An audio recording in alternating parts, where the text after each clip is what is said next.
Hi, welcome to the Pre-Snore History Hub. Today we're looking at more civil rights content and we're looking at the Montgomery Bus Boycott. It's going to be quite long, this video, because it is quite a big, important topic. So what actually were the causes of the bus boycott? The rules about segregation on public transport in Montgomery were particularly harsh. Americans had to follow instructions of white drivers. The front part of the bus was reserved for whites only at all times, and Black Americans had to fill the bus from the back. Black Americans could not sit next to white people and had to stand if there was a vacant seat in the white section. So even if there's a spare seat, they still have to stand, which is absolutely ridiculous. So if a white person boarded the bus and all white seats were taken, Black people then had to also give up their seats for them. Okay, so there was a lot of harsh rules, segregation on public transport in the South, particularly in Montgomery as well.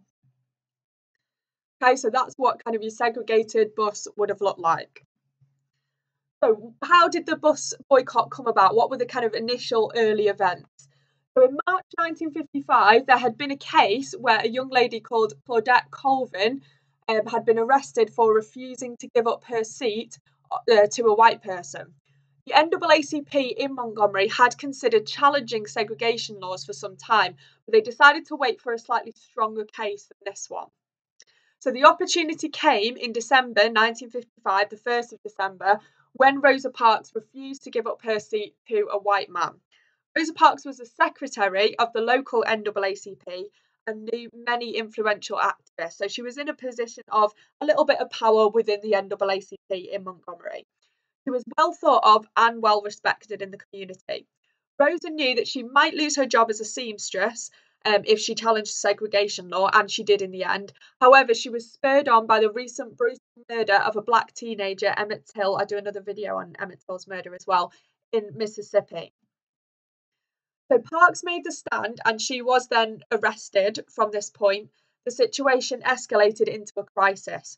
So on the day after Parks' arrest, Joanne Robinson, who was the leader of the Montgomery Women's Political Council, and some students printed thousands of leaflets encouraging people to boycott buses. So a boycott means to avoid something, completely avoid it. Initially, Robinson decided to hold a one-day boycott on Monday the 5th of December, the day of Parks' trial. Okay, so how did they prepare for the boycott? So during the weekend prior to the bus boycott, local civil rights activists such as E.D. Nixon and Martin Luther King Jr. became involved. They began to plan a rally for the evening of the trial, and local NAACP started preparing its legal challenge to the segregation laws. So remember, the NAACP were all about challenging things within the law. So they saw this as a really good way to challenge these segregation laws in the South. So at the meeting, the Montgomery Improvement Association, also called the MIA, was established to oversee the continuation and maintenance of the boycott and also to improve race relations. At this stage, the demands of the protesters were limited, so they only wanted to seek the end of the policy of Black Americans standing when white seats were vacant. Okay, that's all they're asking for. They're not asking for full segregation. They're just saying we don't want to have to stand up if white seats are vacant. We want to be allowed to use those seats. Okay, so there's King. So this is the specific timeline of what happens after that first initial day on the 1st of December when Rosa Parks decides that she's not going to give up her seat. So a couple of days later, on the 5th of December, this was the first day of the Monday bus boycott, and there was around 20,000 people involved in this. And during that evening, 7,000 people attended that planned rally and heard King make an inspirational speech. So King was determined to follow the path of non-violence, and his speech explained that African Americans were extremely tired of being humiliated and oppressed in their own country. He said that the patience of African Americans may have seemed as if it did not mind the way they were treated, but now their patience had come to an end. So King was very quick to point out, though, that African Americans would not be resorting to violence. He said there will be no cross burnings, we will be guided by law and order. And Rosa Parks herself was fined $10 for the offence on the bus and $4 costs. The MIA then decided to continue the boycott until its demands were met. So they thought, first day has been really successful, let's continue it. Okay, so as we found out before, their demands were initially moderate. They did not include changing the segregation laws.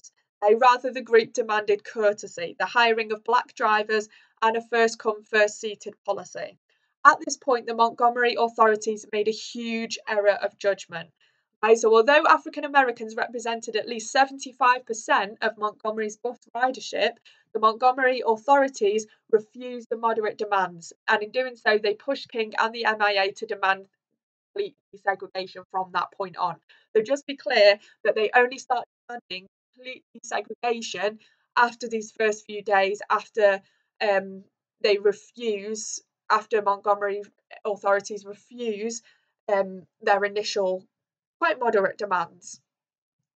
So to ensure that the boycott could be sustained, black leaders organised carpools, and the city's African American taxi drivers charged only 10 cents, the same price as a bus fare, for African American riders. So many black residents chose simply to walk to work and to other destinations as well.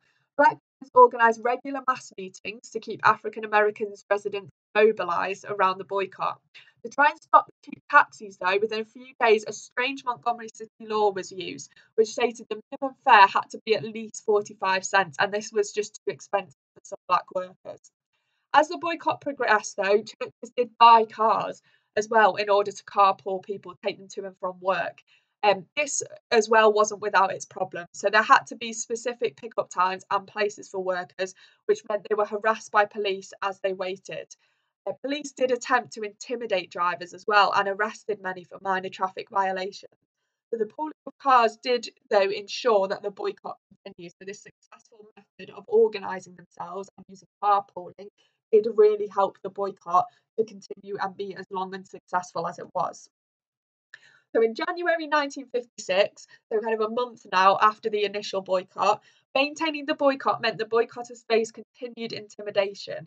The Montgomery White Citizen Council led the organised opposition. Membership of this group swelled to 12,000 people by 1956, and membership did include some leading city officials as well. And in some cases, the violence used against boycotters was extreme. So King's home was actually firebombed as well, and his wife and children narrowly escaped injury in January. In February 1956, 90 leading figures, including King and Parks, were arrested for organising illegal boycotts. However, they were found guilty.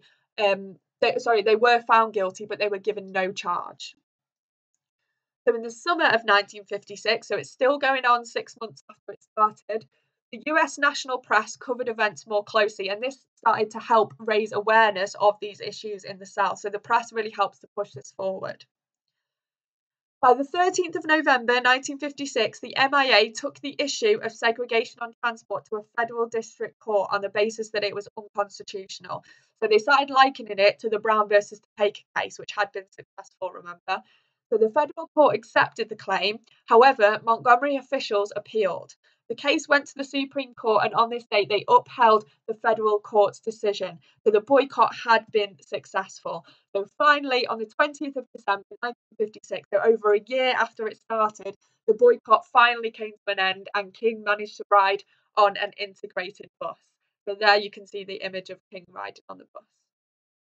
So what actually was the success and the importance of the bus boycott? So what reactions to the ruling? So the KKK's response was to send carloads of members around the black areas of Montgomery to try and intimidate residents. The black people simply waved at the hooded Klan. In early 1956, there were sniper attacks on some buses, and King's home was attacked again, and 4 churches were bombed. The white backlash gradually faded out for now.